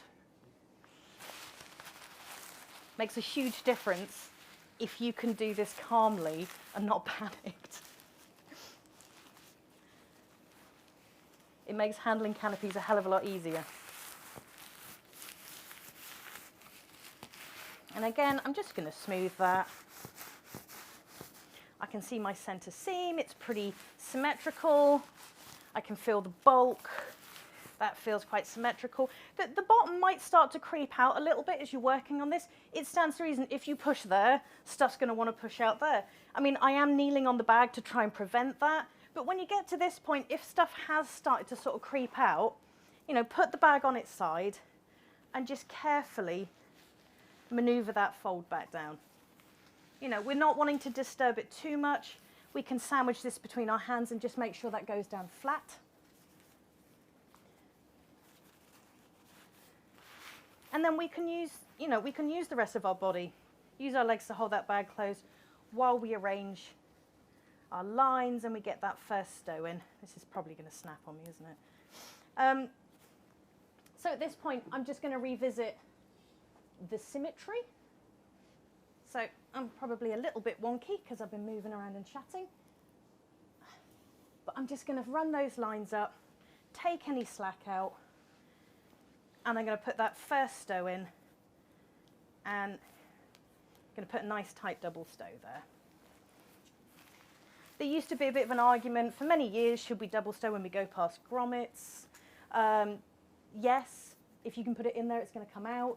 I think that more came about when tube stows were a thing because they were a lot more bulkier and they did have the potential to lock up inside the grommet.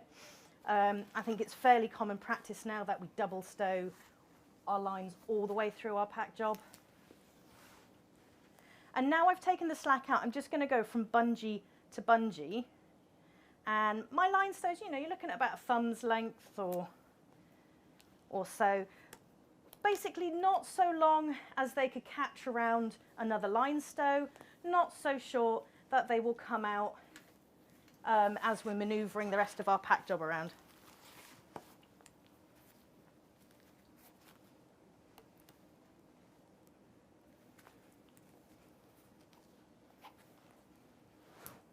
And one thing to be wary of when we do our line stows is, as we are doing our stows, how are we doing them? I tend to get the mouth lock stows done first, and then I work straight down, because what I find is when I'm doing the stows from side to side, I can keep those lines flat and level. What I see often when people are working from one side is they're fine doing the stow on one side, but on the other side, they rotate it as they put the bungee around. And even those little half rotations all the way down, by the time you get down to your risers, you've got two line twists. And a lot of people don't realise they're doing it because it just comes second nature and they've always done it that way and wonder why they keep getting twists. So I like to work quite centrally, quite symmetrically, and because I've got really bad knees now, I do it like this. You know, and by working this way, I can just see there's no twist in my lines, and I can work my way down.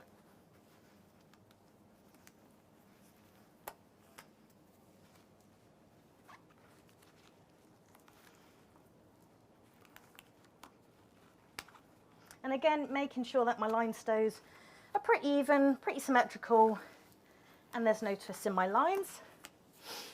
And then when I get down to the bottom, I have the decision of, oh, do I put another stow in? Oh, I'm not sure. Shall I? Shan't I? Well, let's put one in there for now, and then we'll discuss in a minute whether or not we needed it. At this point, I'm also going to check my pilot chute, my kill line again, and just make sure that it is cocked. And I'm happy with that. And there's green in the window.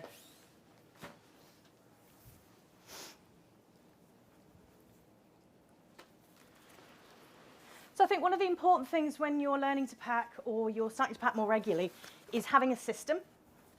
a routine way of doing things and then sticking to that routine. I'm quite fixed in the ways. I pack that way, I turn around, I pack this way, and then when I close the container, I do it all from this position. I see some people closing it from the side. My brain can't compute moving from side to side. There's too much situational variability. I have to sit in one place and always do it this way. That way, I know how it looks. I know what each stage is meant to be. Like when you start chopping and changing and doing things differently every time when you're learning, it's really hard to build those habits. It's really hard to look at it at a glance and be like, oh yeah, that's right. So try and get into a routine and try and stick to it. Try and build those good habits. So I've checked my closure loop. I'm happy with that. I've checked my container. Oh. Just going to move these leg straps out the way so bottom of my container is clear. And then I'm going to put my bag straight down in the right orientation. I really, really, really cannot stress how important it is not to leave a pack job at this stage. If you have to go to the loo or run away or do anything, at least get it in the container. Like stick your pilot chute over the top of it. Get someone to watch it. You'll know if it's been disturbed. It has actually happened to me. It's hilarious. I was in a rush. We were doing 8-way. We're on a really steep call. I legged it to the loo. I hadn't finished doing my line stows. I came back. I just threw it in the container. I jumped. I looked up, and I was like, oh, there's twists all throughout my life. Someone must have kicked my bag. It rolled over. I picked it up, put a full rotation in it. Didn't have time to think about it. You know, I still had full control of the canopy. I landed it fine. It wasn't a big issue, but it could have been. It could have been for someone else. And obviously, I berated myself for doing the one thing I teach people not to do. Lesson learned that day. So, because I've got that there, I know that's not going anywhere. I'll sort that out better in a minute. But I just want to make sure that my risers are seated correctly and orientated correctly. And I just find this is the easiest way. Please do check the manufacturer's recommendations on your container. These ones are risers on top of this flap. Some are different. Some will want risers underneath flaps or within flaps. You know, get familiar with your equipment. Now, I put that line stow in, and I'm struggling to get that riser seated correctly. So I know I don't need that. And I'll sort the line excess out in a minute. You might find on some newer containers it's actually quite difficult to close those riser tabs while it's on the ground. You know, some of them you might find you need to do after you've closed the rest of the container. I like to try and always close them here because then I can make sure those risers are sitting nice and tight.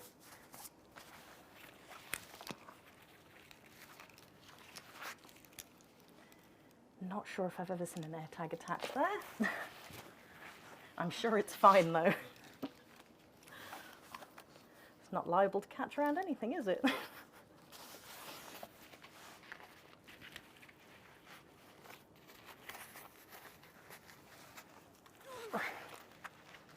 It's a good job I didn't have fingernails. So I'm just going to make sure those risers are smooth, they're tight, and they're sitting all the way down. Okay, so now I'm going to take this back out, just so I can make sure my lines are all sitting in the right place. So, lines down to the bottom corners of the container. Never do we want to see them around the bottom of the tray. I actually knew a guy, he had a hard opening. It ripped the entire tray out of the harness system and almost tore his arm off. He had such a bad opening. A lot of rigs you will see they have like a little web there, which like a little corner bit, which will stop them from getting caught around there. So either way, it's just safer and best to go down to the bottom corner of the container. Our excess line, we are just going to S-fold at the bottom. And again, we're looking for that symmetry. I'm going to put the lines down into the container. Yes, we do want to rotate the bag, but by putting it down into the container, I'm then going to lift and rotate and just make sure that all my lines are captured in that bottom corner so I don't have any lines sticking out the bottom corners of my tray. depending on what container you've got, that is going to depend how you do this, or if your closure loop is at the top or the bottom. I find with javs, it's always worth just checking there's nothing caught around the bottom attachment point of where your closure loop is. And also, if you lift that up, and then as you drop it, you rotate your bag, it kind of does some of the work for you. And you know, you might need to do that once or twice. Just lift the container and then rotate the bag. And then that's sitting nice and neatly. Lines are definitely contained down in the bottom corner. And we make sure our bridle's out of the way. It's going to come down to what container type you have as to the order of this closing sequence. This is a jav, so it's going to be bottom top. Just going to use, you know, don't fight to try and get that all the way through, just put body weight on there. It's always easier when you're pulling it back down towards you. Get familiar with how your container is designed to be closed. Javelins can be closed of one of two ways. If you've got the Velcro and you want, you can stick it on there and have the bridle top right. You can also just have the bridle coming out the bottom corner. The thought process behind that is if the bridle's coming out the bottom corner, there's nothing between the pilot chute and the pin to get in the way. Sometimes people might have had that the bridle's got caught around the flaps or something like that. So hence why some manufacturers have changed the way they do that. Again, your container might be right-left, it might be left-right. The center grommet on here will be offset to the side of the container that closes next. So Vortex, for example, I'm trying to think who else has offset grommets. Yeah, if it's offset to the left, it's left flap next. If it's offset to the right, right flap. Some paths in the center. And you can do them right, left, left, right. I think it always used to be left, right, and then they changed to right, left, and now I don't think it matters. I'm just going to do it this way. So, pin. We often hear, oh, smiley face. Yeah, smiley face is generally good because we want the pin pointing up. It's more importantly that the pin is in a position that if we sat down on a bench in a plane or we rubbed up against something, it's not going to push it out. So better to have the pin up, and that can be achieved by smiley face or just having it pointing upwards. When you remove your pull-up cord, always worth saving the life of your closing loop a little bit by not ripping it out at Mach 2. Just pull it under the pin and gently pull it out. Yeah, of course you can. Is it okay to have a frowny face as long as it's still securely in there? Yeah, I mean, if your pin is pointing down, as long as it's like, can everyone see? I don't know if you've got a camera on that. You know, as long as that the end of the pin is not in a position where it can easily be pushed out. So it's more that the pin is pointing up. You know, and if it happens to look unsmiley when it's down, as long as it's pointing up, it's not the end of the world. But yeah, it is more about just putting it in a position where it's not going to accidentally get knocked out. If you do have a jav or a rig with a similar setup, when you stow your excess bridle, I often recommend putting it between those two flaps so that when someone comes along and does your flight line check, they don't pull your bridle out. It's just a little thing, but it is, you know, it's just handy to know that someone's not behind you there shoving bridle in between things. So, pilot chute. Again, there's multiple ways of doing the pilot chutes. I actually changed the way I do my pilot chutes a couple of years ago after researching this talk. Got chatting to someone who makes canopies and equipment, and they were like, "Oh, actually, we do it this way now because of this reason." So this is how I'm going to do it today. But I do have a useful little rhyme to remember how to do pilot chutes. The older ones in the audience will probably appreciate this more. Full moon. Jellyfish. Half moon. There's no total eclipse though. I knew you were waiting for it, but it's not going to happen. The reason I pull the apex down is because you can't do that if it's not cocked, so it's a way to check. And also it just makes for a little bit of a smoother, flatter pack at this point. I'm going to fold it in half, And now this is probably what I do different nowadays. Instead of stowing my bridle on the outside, I will stow it on the inside. Now, I always used to think this ran the risk of damaging the fabric, but I feel the benefits of doing it this way outweigh the chance of it damaging your fabric. The idea being that when you throw your pilot chute and the bridle is still within it, it will pay out more steadily until the pilot chute is at full extraction length. And I will show you what I mean by that. So I'm just going to fold and roll the sides in. So I'm going to throw my pilot chute, and it's going to pay out until it inflates. If your bridle is not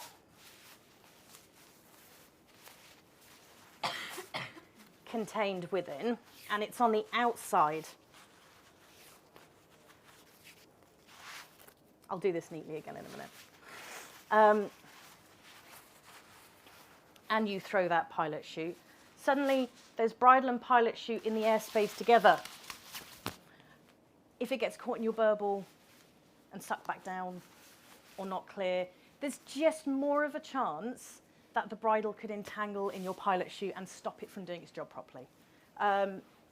It's probably only a small chance, but I feel like if there is anything we can do at any point of maintaining our kit and packing, that could decrease the chance of something happening even 1%, me personally, I think it's worth doing. So, full moon, jellyfish. Do you know what's really funny? I've used this for years when I've been packing, and I've given talks, and I've used the whole full moon, jellyfish, half moon. I'm the only person I think I know that does this. Some with the invention of AI and like random chatbots and people trying to create fake ads, I actually had an ad come into our Gear for Sale group, and it actually said on it, has the full moon jellyfish.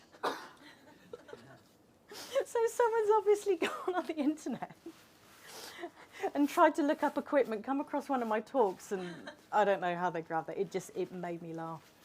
All right, so I'm going to do my bridle a little bit neater this time because this one is being packed proper. Oh, also, when you're doing your bridle, if you stack it to the right-hand side of your pud, when you put it in the container, the bridle will be on the top side closest to the pin, because we don't want the bridle to wrap around the handle to have to come out, because again, we're then putting it in the position where the bridle's around our pilot chute. So yeah, as you look at it, if you do your folds to the right-hand side of that pud, then it will be sitting in the right place when you go to put it in your container in the BOC. So, oof.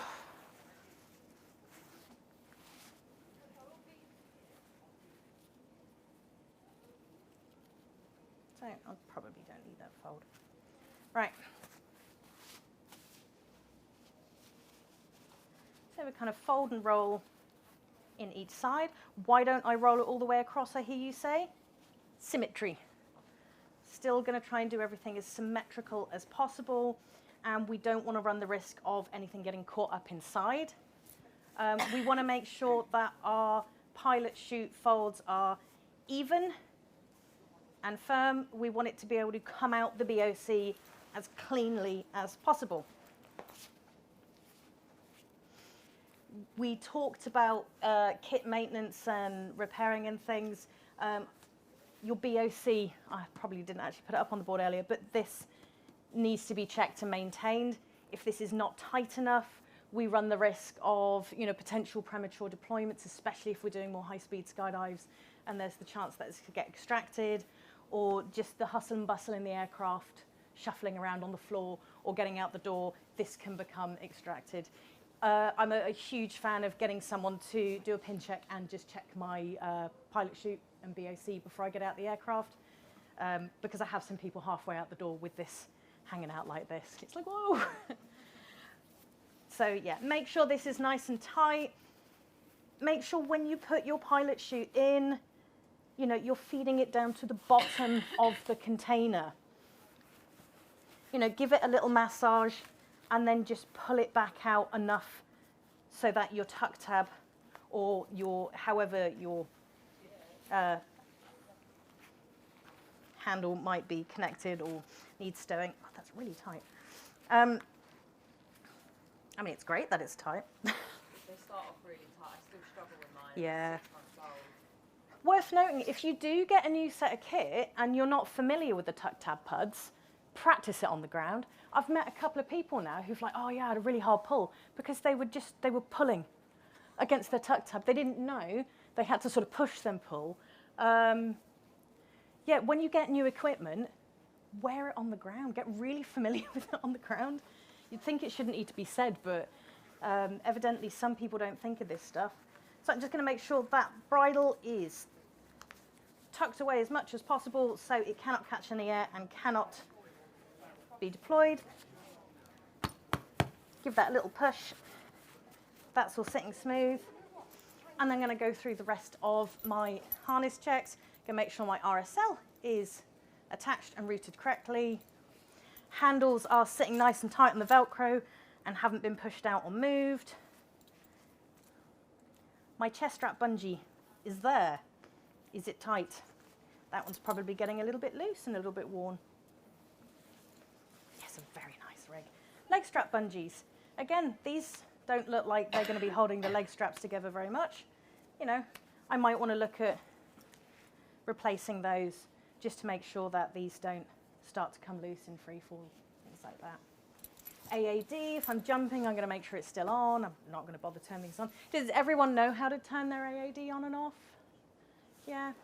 But do check it after every jump. If you were jumping late the previous day, if it was summer and you get up in the morning and you start jumping first thing in the morning, your AAD might still be on, and then midway through the day it goes off. Just because you saw it there at the beginning of the day, don't take for granted that's still the way. You know, these are all things that should become second nature to us as licensed skydivers. But the more we get familiar with our kit, you know, hopefully the more we'll notice these things, we'll remember these things. And once I'm happy with all of that, I'm good to go. I'm going to go manifest, I'm going to go jump. Any questions? I do have a question. Yeah. So, when you've done the pilot chute and then you've got a bit of excess on the bridle, Yeah. that's longer than what you would tuck in. Would you put it around the pilot chute at the back, or would you tuck it in? Like, So ideally, we don't want any bridle coming around our pilot slide chute. down the back But of it. yeah, if it's just like an inch, you know, we can just poke it in there and then poke it in the bridle cover, make sure it's all stashed away. It's more important that it's not too short, that it's, you know, we're struggling. You know, a little bit extra excess that we can tuck away is more preferable than like a little bit too tight and then we end up with a bit that we can't quite tuck away. So you would tuck it in that bit rather than in the VOC? Well, yeah, so the bridle cover and under the flap, not to an excessive amount. And, you know, if we do, like, I've got like a little half fold there between where it's coming out the pilot chute. I'm content to make sure that's tucked in the BOC. If you've got a large amount of excess, it might just be you've got to go back and just put half a fold in or another fold. What we don't want is like the full length, like a foot of BOC just being shoved in pockets or wherever it'll go, because then there's potential that when that comes out, it's loose and it can catch around something. Yeah. No worries. Any other questions, anyone? Feel free to come and talk to me afterwards if you have a question and you don't want a microphone shoved in your face. But yeah, honestly, if you're unsure on anything, if you want to have a go, if anyone wants to have a go at bagging it that way, and you want me to walk you through it, just come grab me. I'm around all day today and tomorrow. I've got a talk tomorrow afternoon. But yeah, I'm more than happy while I'm here all weekend to guide people through that process. If we can find a corner or a room or something. You know, I've got my rig somewhere if you don't have a rig with you. But yeah, honestly, more than happy to walk people through that stuff. Cool. Well, look, thanks very much for coming. I really hope you've enjoyed this. I know it's been quite a long talk, but last year I didn't get a chance to finish the pack-in demo because the talks were so short. So I appreciate everyone coming today, and thank you. Thanks very much.